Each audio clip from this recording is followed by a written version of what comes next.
All right, we'll go ahead and get started here. My name is Eddie Sherman, and I am the principal at Against the Current Consulting, and I have the honor of working with Mary Kummer from Potlatch Fund. And Mary, I'll go ahead and hand it over to you for a quick introduction. Yeah, great. Thank you. Eddie is amazing, by the way, everyone. So he'll share some information. We're really excited to have Eddie Sherman as our Indigenous policy consultant. But greetings, my name is Mary Kummer, and I'm a member of the Makah Tribe and living in the homelands of Suquamish people in Bremerton, Washington, and working for Potlatch Fund. And also we're supporting a collective called Seattle Urban Native Nonprofits. So welcome, and we're honored to have you with us today. Great, thank you, Mary. Against the Current Consulting, along with Miller Strategies, has been honored to be able to work alongside Mary and the SUNN collaborative members, and more specifically the policy committee, to move this work forward for policy and advocacy and building that capacity for the SUNN collaborative members as a whole. So, we built out this presentation today just to share some of this work, and our focus has really been to build off of the incredible work the community has already done. There's been some amazing progress made in this area, and we wanted to share our journey of supporting SUNN, but also I think Mary, having the insights of having worked on this project for a number of years, has some great insight and just some perspective on how this work has been coming together. So I'll go ahead and move on to the next slide. And if people wouldn't mind, it's always fun to see who's in the room. So if you could introduce your name, tribal affiliation, if applicable, and the organizations that you're working with or represent. And I'll go ahead and hand it over to Mary to go over an introduction of SUNN. Great. Thank you, Eddie. And I'm not sure on this platform if we're able to have other folks do introductions, if that's what you're thinking, but the Seattle Urban Native Nonprofit, and the acronym we'll use from on is SUNN. It's so much shorter. It's a collaborative of 12 Native-led organizations. Our goal is to really utilize Indigenous practices from generations to build collective power in advancing our health and well-being of our urban Native community in Seattle and King County.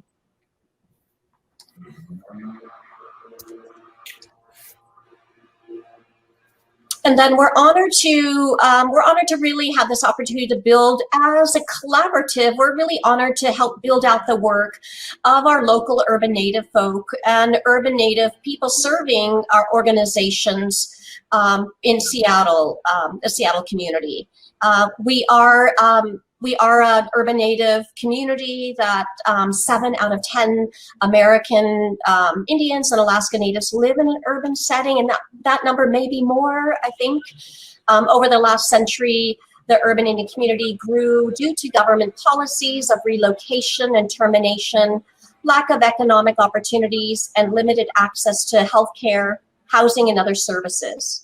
Today, our community represents a rich blend of tribal cultures, multi-generational families, and individuals with many talents and professions. Go ahead, Eddie. Oh yeah, and so obviously the community is not without its challenges, and so this Seattle King County region is home to a thriving and vibrant urban Indian community, and one of the largest Native communities in the country. And while the community is strong and resilient, they've continued to experience persistent challenges rooted in historical oppression, underinvestment, and institutional racism. And so that has manifested in gaps in culturally attuned services and programming, and really has created challenges with regard to social determinants of health and community well-being. With the lack of resources and that underinvestment we just spoke about, that creates vast shortages in funding, resources, and physical space dedicated to the unique needs and experiences of urban Native communities. And one of the things that continues to be an issue, no matter if you're in Seattle or any of these other large urban Native communities, whether that be in Portland, Chicago, LA, Phoenix, or Albuquerque, there's a visibility issue of Native people in the mainstream institutions and data collection, as well as media. And those are just some of the high-level issues. There are definitely can go down several layers as these issues manifest and create various other issues and challenges for the urban Native community.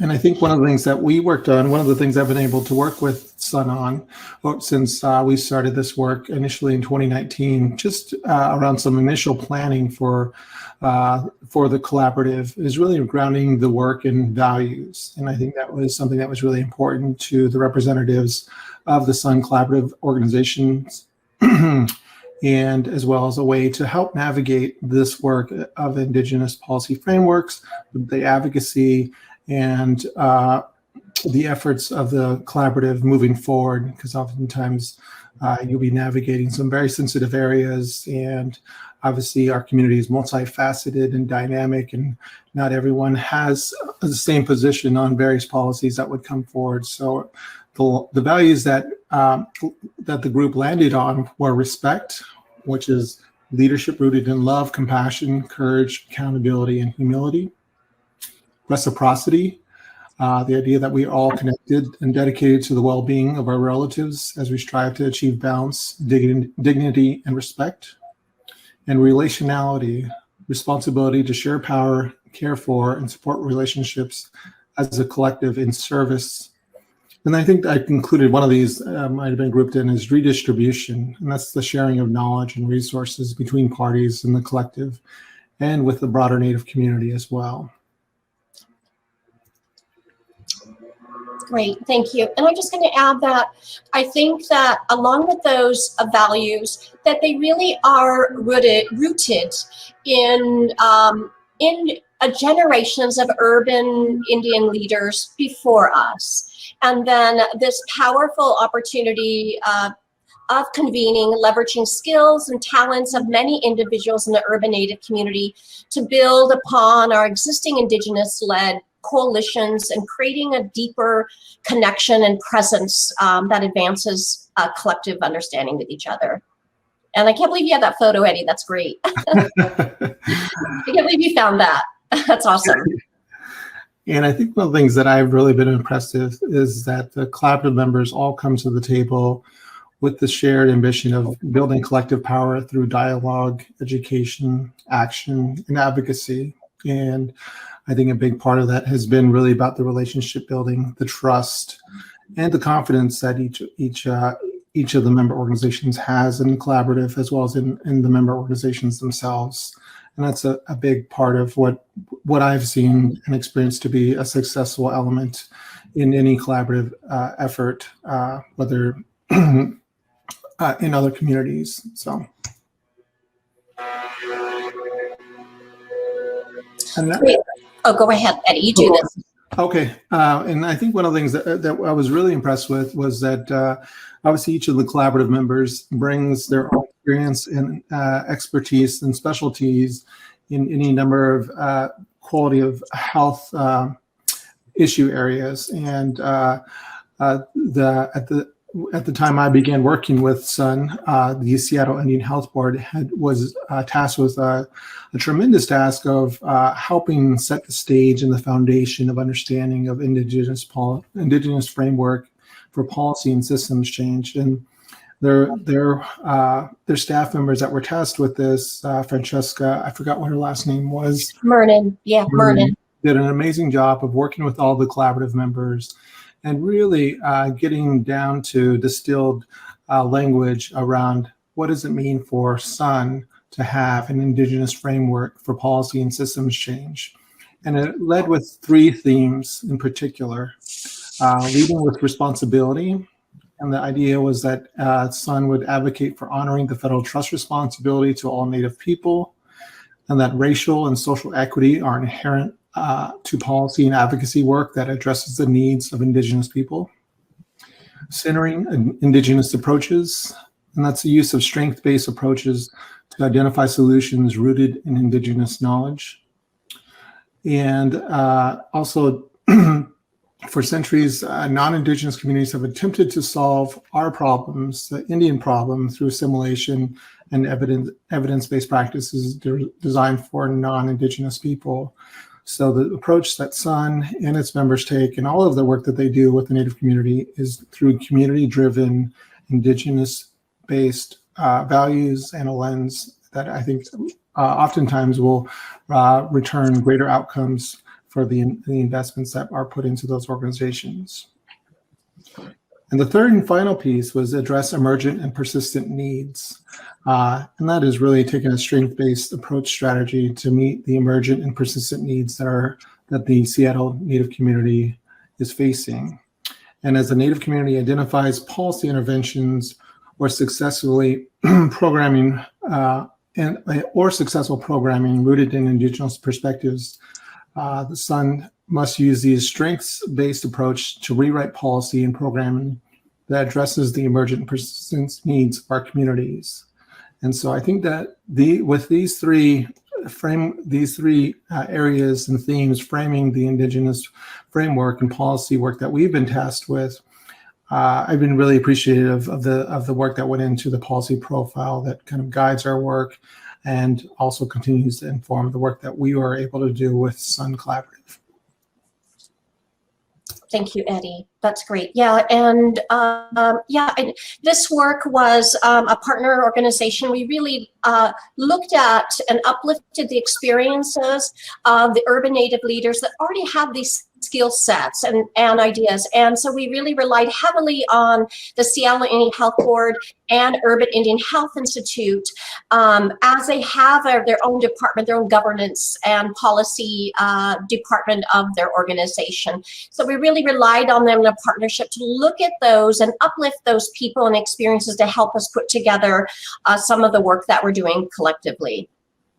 How we build power, as we've learned from generations of urban Indian leaders, building collective power through leadership development and advocacy allows us to advance policy and system changes that are designed for Native people and by Native people. And I think there's a really crucial piece that urban Indian organizations play in this building power process, and really it props up the framework, is that they have this long history of serving and being accountable and engaging the local urban Native community in Seattle and King County. And because their services are culturally responsive and attuned, they are able to help reach some of these the urban Native community, which is oftentimes the hardest to engage in civic engagement efforts or endeavors, and really helping them be able to give voice to some of the disparities around health and social services, but also highlight some of the areas of arts and culture and economic development and education that are crucial to any future for the urban Native community. But I think the urban Indian organizations are a crucial element and a foundational piece to this building power process that we wanted to leverage and continue to build on. And that's why we place such a strong emphasis on relationship building and really continuing to convene and collaborate the organizations so that they're on the same page as they continue to work together on shared and aligned areas of policy priorities. And I'll hand this over to you, Mary. Yeah. And one of the things I was thinking of, I want to share when I was thinking of collecting power, collecting community power, was that why SUNN exists is, and I forgot to think about this, SUNN exists as a result of this 2014 needs assessment that Kaufman and Associates, Claudia Kaufman, several other urban Native leaders convened and did a community profile, our needs and access. And so from that community profile, this collective group of nonprofits came together to say that we don't want to wait for another needs assessment to come out. We want to start convening and start figuring out a way that we can build our areas, our own advocacy priorities. And so I'm just going to jump now to the strategic collective advocacy. Is really, these are some of our values putting forward: nurturing community engagement. So everything that we do, we want to really bring back and learn from our community members, learn from those leaders before us, and continue to support a way that we can connect more with our community partners. Investing in youth is another key strategy of SUNN to really continue to find support systems for next generations. And so that's another value. Addressing housing and affordable access, enhancing partnerships with funders, investing in the health and well-being of all Native people in Seattle. And then our other goal is to increase access to economic opportunities. And so I think just to add on to Mary's comments there, I think these 7 areas of strategic collective advocacy, I have continued to lead the work, and we use these as a guide for the work moving forward. And so as we're continuing to push forward with planning for the rest of 2021 and 2022, we've been using this framework as well as these strategic priorities and areas that we want to continue to focus our advocacy efforts as we move forward, and continuing to align efforts. And the great thing about the collaborative is that each of these 7 areas has an organizational representative or an organization that provides services in these areas, and they are able to provide keen insight on some of the challenges or opportunities that exist in each of these areas. And I think that's what makes the SUNN collaborative advocacy have a lot of potential and will be impactful, especially as we continue to engage and nurture the community engagement element of this work, because I think there's a lot of really powerful voices in the community that oftentimes do not get included in discussions that pertain to policies that impact their communities. Thank you. And our future. Today, the SUNN Collaborative convenes monthly to advance our strategic priorities through relationship building, strengthening policy capacity, and aligning efforts with the needs of Native community. And so I think what makes this work really exciting as we're moving forward and looking to the future is that Against the Current Consulting and SUNN and the policy committee members are working very closely to put in place policy endorsement our policy endorsement process, and really putting together the mechanisms for developing a policy agenda and platform that can help each of the members individually or collectively work on policies that will impact each of those strategic advocacy areas that we discussed earlier. So in doing so, we have an ambitious plan to engage community, continue to bring people along. And I think what we're also doing is bringing some best practices from around the region. Having lived in Portland, Oregon before moving up to Bainbridge Island, I was deeply involved with the Portland Indian Leaders Roundtable as a member of that Native community. And we want to sort of take best practices and activities that make the most sense, like presenting plans to the mayor's office for how the mayor's office or city council can continue to to advocate and support the unique needs of urban natives living in the Seattle King County area. In addition to that, William Miller and I also work with the National Urban Indian Family Coalition. So we also have the additional perspective of being able to look nationally at other urban Native organizations across the country to see what's working in those communities and bring those ideas that resonate the best with communities and see how they can fit here with the SUNN Collaborative's advocacy and policy frameworks. Great. Yeah. And we feel honestly really fortunate to have an Indigenous policy analyst team, a Native-led Indigenous policy analyst team to really help us kind of create, we're right now creating a policy and agenda and a platform for this organization that we can increase visibility and representation, also looking at internal capacity, how we can do all this work, how can we do this?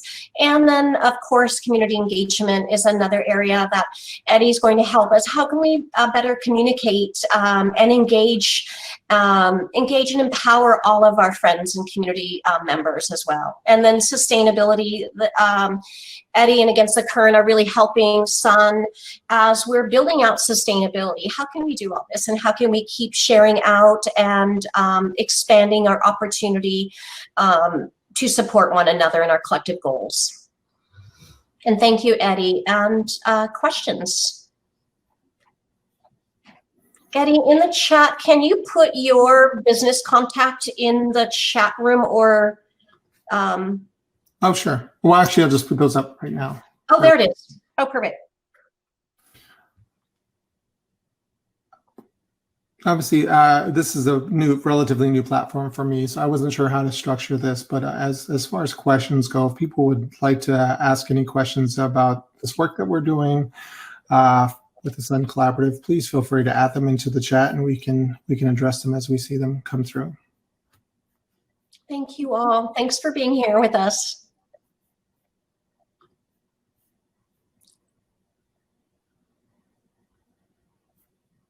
And I'll see if there's any chats. Oh, Asia. Hi, Asia. I don't know everybody here, but thank you all for joining. Lishta, thank you.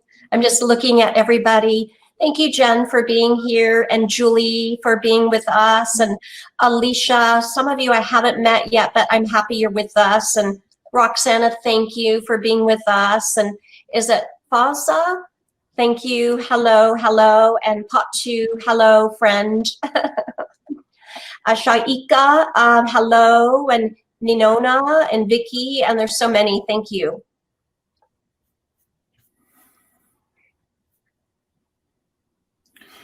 There is one question from Cecilia. I work for a municipality on the east side. How can we support the work of SUNN?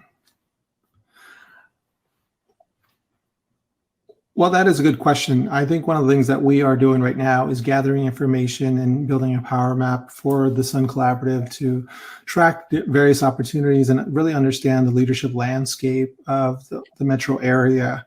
And so as we have our contact information up into the slide, I encourage you to reach out to Mary and I to help us better understand the elected leadership and policy makers that we should get to know in that particular municipality, and then we can also begin to do our work on our side to get up understanding so that we can share information on what that particular Native community looks like in that municipality. And I think there's a process of sharing information. Yeah, thank you, Eddie. I agree. I think being a good relative is learning more about all your Native brothers and sisters and organizations that are in the area, your geographic area. And please you could find us, our website. You'll see some of the partner organizations, and click and just research and find a little bit more about those organizations. There are only a few listed there. I mean, there's 12 of us, but there's a whole array of other Native nonprofits, Native organizations, Native artists, language speakers, cultural keepers. I just saw Fern jumped in. She's a wonderful cultural keeper and storyteller. So there's so many resources in learning more about our community, the Native community, that we'd love to share with you. So learning and sharing, and please contact us there if you have any questions. We're happy to meet with you. I believe Juan has a question about how can non-Native folks help and support this movement you are all building? How can we build solidarity while respecting your spaces? Oh, kindly. That's wonderful. Thank you, friend.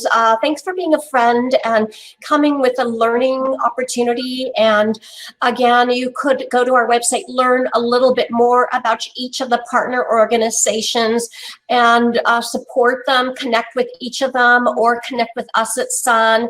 We've got, and of course, there are many, many more Native-led nonprofits, organizations, artists, cultural speakers. We have wonderful Native-led consultants like Eddie Sherman that are with us. So please feel free to connect with us and start a conversation, whether it's with SUNN or whether it's with the individual organizations. They would love to meet you. I agree, Mary. I think one of the things that people can do is really get to understand the Native community and some of the unique experiences that, especially in each of the urban Native communities, bring their own experiences, and people come to these communities in with their own unique journeys. So I think one of the ways you can help is by understanding, volunteering your time, financially supporting the organizations that make up the SUNN Collaborative, and supporting them with letters of support when policy issues come up. And again, this is a capacity that's being built out right now, but as we continue to move forward with it, we will be asking people to share our perspectives on key issues that affect or impact the Native community. Perfect. Well said, Eddie. And there's another question about what are some ways funders support this work? Also, how can our government systems shift to support the work of SUNN and other Native folks? I'm happy to answer that. I think we've had some wonderful, SUNN has had some wonderful partnerships that really allow, as we're going through this strategic session and coming up with our advocacy story, we need time as Native people. We've been here a long time on this planet, and this rotation of our cycle of the sun, many, many sun cycles. We need time to be able to build relationships.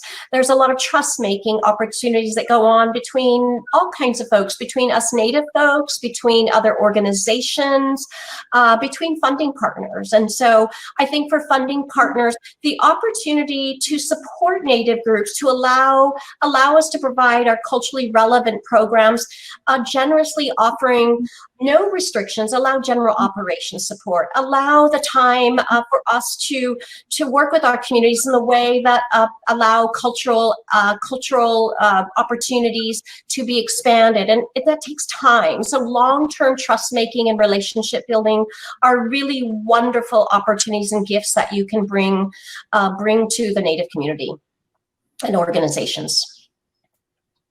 And I think one of the things that I've noticed is that with the way that funders can support this work is being intentional about relationship building and giving a level of trust in providing the type of support that really benefits these organizations and that are doing this work through general operating support. And again, just and I think one of the things that I've observed over the years is making sure that this is not a transactional agreement, that really the intention is to build support for the long term and really make those investments. And really, I mean, to a certain extent, having the funders make sure that they hire Native people too that are reflective and bring those lived experiences to the table, so that the investments and partnerships that funders have with their grantees can really be meaningful and to a certain extent transformational. So I know that takes some time, but I think that's really where we've been able to see the most impact. As far as government systems to shift or support the work of SUNN, I think part again goes back to representation really matters, and hiring Native folks in leadership positions, as well as making sure that there are people on staff that really understand and reflect and receive the unique experiences that the urban Native community have. And I think that's an important part of how to support the work of SUNN and the other organizations that make up the collaborative. Well said. Creating and sustaining opportunities that allow long-term Indigenous leadership in all systems, that allow, and not just one Native, but bring many in, so we have more numbers that we can support and rally together, but make spaces for Indigenous leadership. Thank you. And thanks, Fern, for adding all those pieces into the chat. So you know me, I've always got my 2 cents. I would love to hear from you, Fern. I know it's like Fern's sort of one of my grounding sisters that's helped me so much at Potlatch Fund in my early start. So it's so great to see you. Oh, it's wonderful to see you guys and to see this. This reminds me of, do you remember in 2015, there was the Seattle Native Youth Collaborative? And it was kind of our first coming together to share capacity. And there were obvious reasons regarding moral and social support to be able to share with other peer organizations that work with same issues and funding streams and populations, so you have people to decompress with from very stressful work. That's really important. But then also actually borrowing one another's capacity. In 2015, Red Eagle Soaring, which I was working as the leader of at that time, we carried out a summer camp with a number of other organizations and rented Daybreak Star together and shared to hire a chef, a Native chef, and literally really leaned into one another's capacity. And what we were able to accomplish together was so much more than Red Eagle Soaring could have been able to do on its own. And just seeing this kind of collaboration, it literally is representation, Eddie. This is representation, and we know how meaningful and powerful that is. I'm from South Dakota. In South Dakota, kids are not learning any Native history in schools, and Native citizens' rights are not protected in the same way that here in Washington, we are so fortunate to live in a state with legal representation, with political representation, with cultural representation for Native people. So this is powerful. I love it. It's so great to see you. Thank you. And I think we have one more question in here from Elizabeth regarding affordability and not being able to encounter Indigenous people in her community, and how might they offer support to Native people in nearby communities such as Suquamish. And that is a good question. I don't know if you have any thoughts on that, Mary. I love that you found us. So we would love to meet with you, and you could definitely connect by email. Let's see, I don't know how to share my email. If you guys know, I could share that, and I'd love to chat with you to see. You are our community. You are here, and we would love to meet with you. And so, yeah, let's connect. It's a great opportunity. We look forward to meeting with you. Yeah, and I think Patu has noted that, again, a lot of folks that are involved in the local urban Native community and urban spaces are deeply involved with their different parts of the region as well. And so most people are kind of have travel to and from their traditional reservations or tribal communities on a regular basis. And so there is just an important note and observation to make as you talk to folks in the Native communities that they're involved, and they wear many hats. And oftentimes they're one of those hats is cultural and going back home and providing support to the home tribal community through cultural or traditional ceremonies. And so there's many unique experiences that Native people in this area will bring back to the table and kind of bring those unique lived experiences, which are really kind of hard to explain unless you really get to know the community. So, thank you, Patu. What are some of the best practices for how urban Native groups can advocate for our population's policy needs while also supporting local tribal policy campaigns and centering Coast Salish sovereignty? I love that. I'll take a stab, and then Eddie, you could go a little bit. I think that our Seattle urban Native community is a mix of a whole array of diverse peoples, of First Peoples, of lands all across Indian country, and many who've migrated from different territories, some with different stories and connections to their relatives and their traditions, different levels.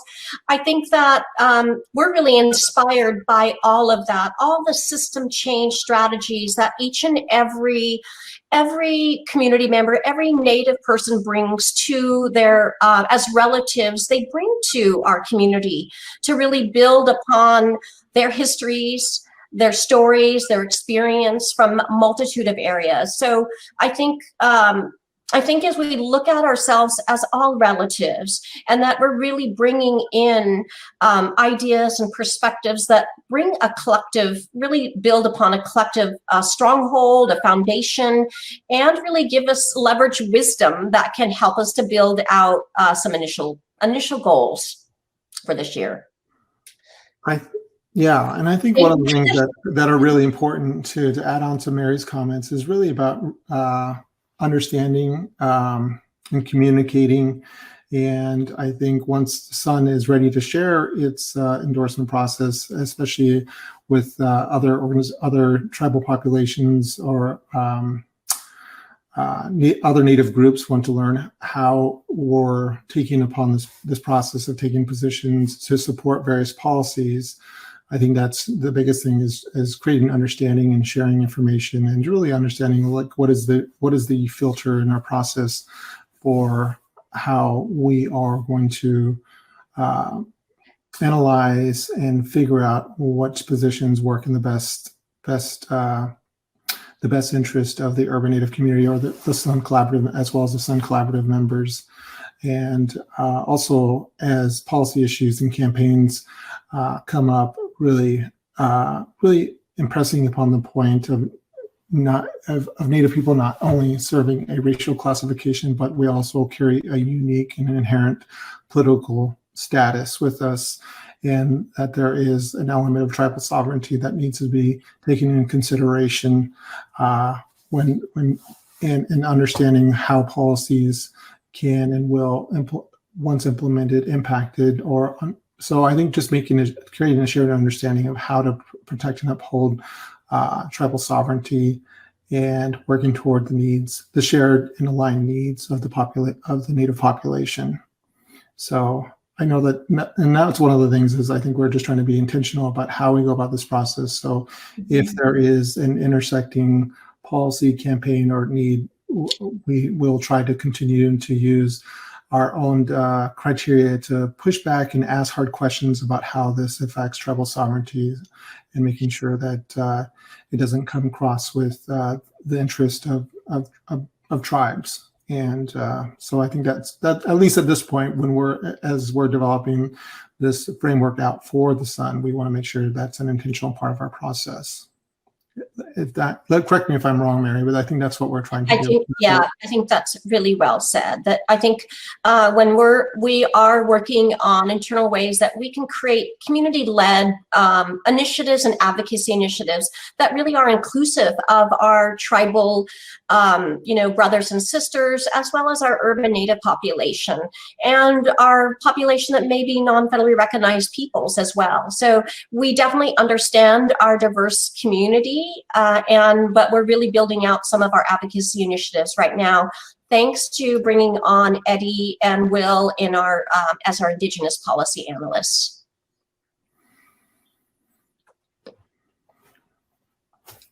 Great. Are Thank there you, any Isha. other questions that the group has? Okay. Oh, let's see here. So yeah, thank you, Layla. That's Thank I really appreciate the comment there. And Thank you. again, as we continue to move forward with this and continuing to build off of the great work of past SUNN collaborative efforts, and we're really excited about what 2022 will bring, and I think we'll continue to enhance this as a very important part of the work that SUNN does moving forward.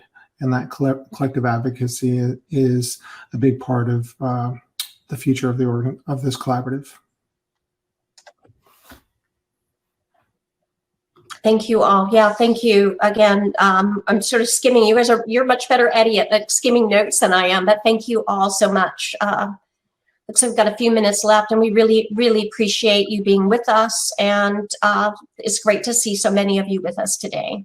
And yes, thank you, Pot 2, for calculating wealth building and community care into gate wages.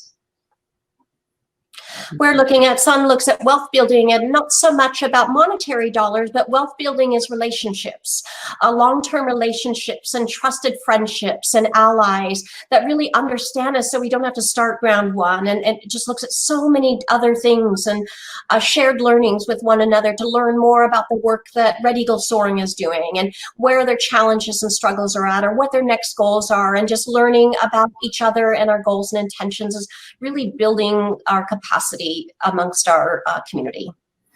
Thank you.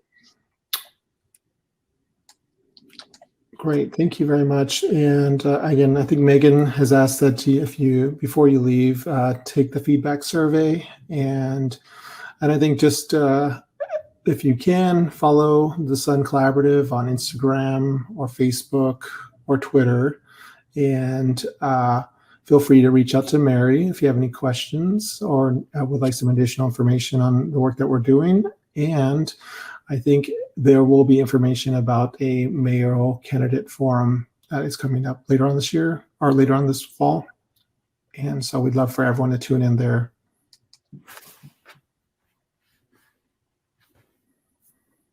Perfect. Thank you.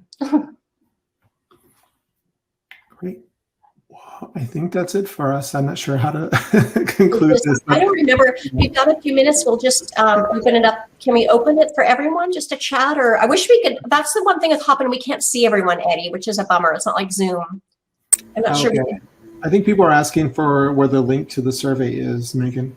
Yeah, so if you guys can look in your chat where the green or where the orange bubble is that like highlights the chat, and then it says people, and then it says feedback to the very right of it. If you click the feedback, it's embedded in Hopin, so it's not actually a link. You'll just do it directly on there. Okay, perfect. Thank you. Well, we do have some time left, but I'm happy to answer any further questions. Oh, it's great to see you, Elizabeth. We can actually see you. It's kind of fun. I mean, I think Eddie and I were in meetings saying we're so tired of all the Zoom or just seeing all these types of platforms. But it's so great to see a face every now and then. Thank you. Fern, and you, I think I just skimmed through the agenda that you'll be sharing a story towards the end of the day. Is that, or will you do storytelling or towards the end of this afternoon? Well, actually, I was supposed to, but Roger had some tech issues. So we've reversed roles. I started our storytelling and he's going to finish this off. Oh, that's happened before in the history of the evening. It's good to have a stand-in. I've lived so much by Facebook during the pandemic. When I was a little lonely, you and Roger offered storytelling almost every night for a year, and it was Native storytelling. It was almost every night, like at 7 p.m. And I'm not great at social media or Facebook, but it just was so inspiring. Oh. Thank you. It's inspiring for me. it was literally a lifesaver for us. We were just trapped in our little apartment in Ballard like everyone else, but it was a nice way to have some routine and stability and contact with the outside world and get to hear one another tell stories. So It was wonderful. Yeah, it was wonderful.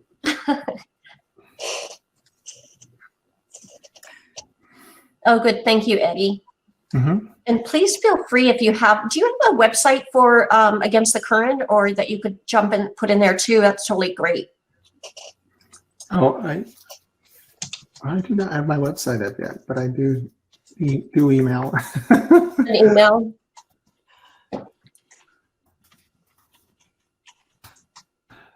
So. Perfect.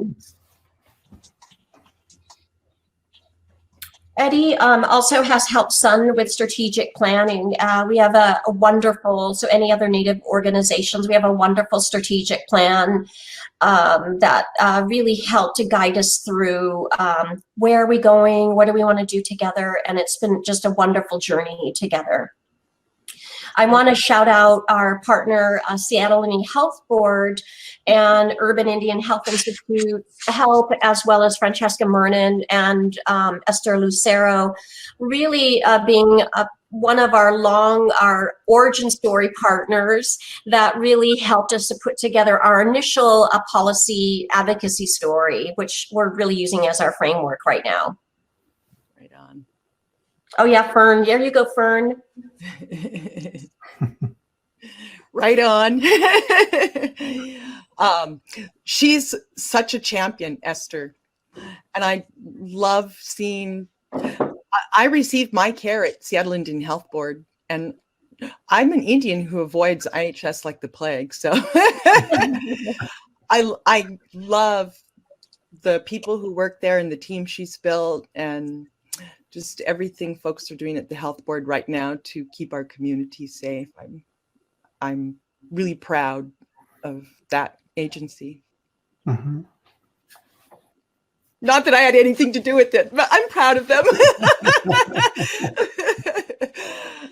I'm proud of us Indians.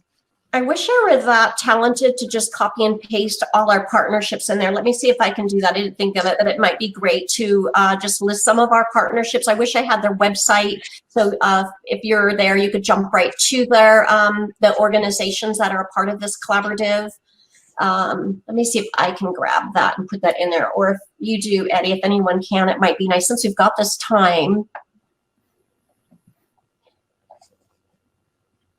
I'll do it.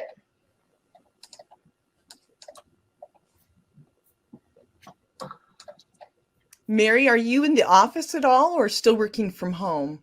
We are Potlatch Fund is remote still. In fact, we gave up our physical space about a year ago. That space that we gave up our space. Why? And so it's really wonderful to know that some of the work we do, we can do it remote. We are having some friends. Mithun is an architect firm in Seattle, right on the pier, and they're gifting us just a few office spaces. Patu will remember them, but they remodeled their offices right on the pier, so Potlatch Fund will be there. We're there right now. It's a little vacant, but we're there. So it's a wonderful space as well. It's right on the pier. So. Awesome.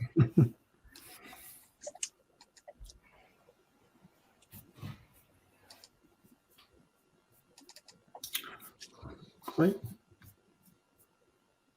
This is Pop 2. Just real quick, I just want to mention how exciting that is, just from like a historical standpoint, just how often Coast Salish canoes pull up to the shore and how much that's just so much a part of the fabric, I would say, of the region. And so y'all being back on the shores is just really great news. Yay. Yes, agreed.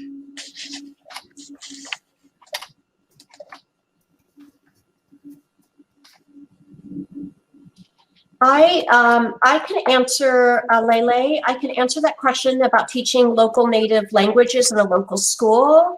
Potlatch Fund had a wonderful grant initiative called Language Preservation. And we did also a cohort program that was composed of language speakers all across 4 states. And so one of the things that we really learned at Potlatch Fund about language, about Native language, it's essential that our youth really have access to an opportunity to learn and continue to speak a language. And we know that languages are at risk, and that it would be wonderful. I know there are a lot of tribal schools that have already integrated curriculum into their publics, into their schools, to really offer a sense of connection to culture, to identity.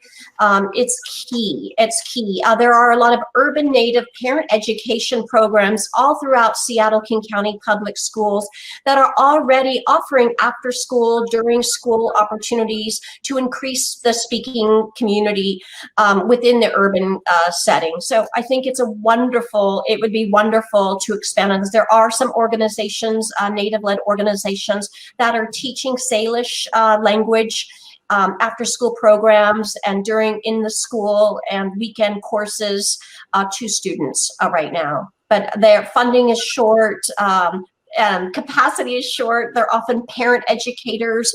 Our language speakers are often elders who may have challenges with connectivity, internet access, driving to and from a public setting or to a cultural center. So yeah,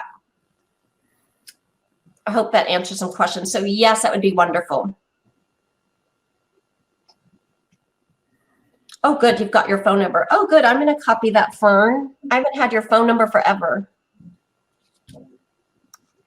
It's the only cell phone number I've ever had.